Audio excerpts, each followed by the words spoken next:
আমরা দারুণ একটি জায়গায় আছি। যেহেতু পাহাড়ে এখন ফল ফলাদির সিজন, তো পাহাড়ের গহীনে চলে আসছি লিচু খেতে। আমার আশেপাশে বলা যায় প্রচুর লেচু গাছ, লেচু ছিঁড়া হচ্ছে, লেচু খাবো নিব। আসলে কিনে খাওয়া আর গাছ থেকে পেরে খাওয়ার কিন্তু মজা খুব আলাদা। এখান তো পাড়া তো দূরের কথা, ও শুধু খাচ্ছে। কেমন এগুলা ভালো আছে? অসাধারণ মিষ্টি। কিন্তু মনে হচ্ছে যে নেশায় মত হয়ে চলেছো খাইয়া, কথা ভাবে বলতেছো। চাইনা থ্রি এদিকে দাও, বাইকে নায়ক লাগতেছে না? ওইখানে লেচু গাছ আমি আপনাদেরকে দেখাই, আপনারা গাছে হয়তো দেখছেন, এগুলো হচ্ছে চাইনা থ্রি লেচু গাছ। এর পাশাপাশি যদি আপনাদেরকে বলি, একটা সাউন্ড কিন্তু আসছে, হয়তো আপনারা শুনছেন।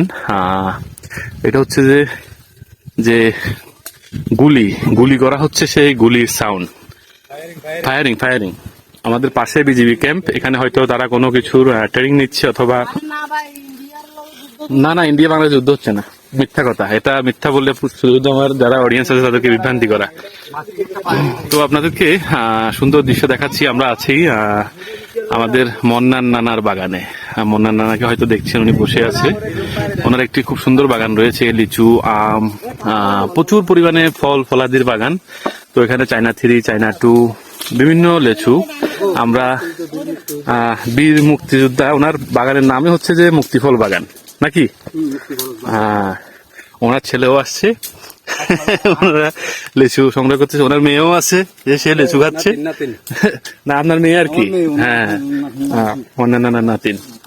তো আমরা নানা ফোন দিয়েছিল সকালে আসার জন্য, যে লেচু খাওয়ার জন্য। তো এই থেকে আমরা শ্রীরামপুর থেকে প্রায় 4-5 কিলোমিটার বাইক চালিয়ে চলে আসছি লেচু বাগানে লেচু খাওয়ার জন্য।